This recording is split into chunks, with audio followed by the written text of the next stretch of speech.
గీత అసలు యువరాణి అని అనుకుంటున్న చామంతికి షాకే తగులుతుంది. గీతని వెంటాడుతూ బయటికి వెళ్తుంది. గీత ఉపేంద్రని కలుస్తుంది. అప్పుడే వాళ్ళిద్దరి మధ్య ఏదో సంబంధం ఉందని అర్థమవుతుంది.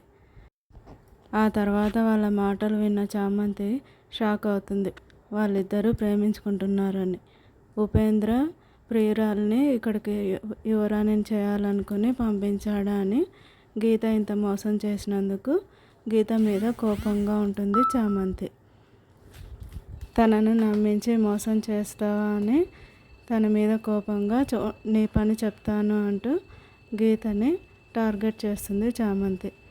గీతని ఏం చేయబోతుంది?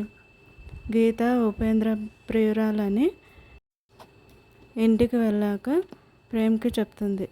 ప్రేమ్ ఏం చేయబోతున్నాడు, ఎలా తెలిసిందన్న విషయం చెప్తూ ఉంటుంది చామంతి.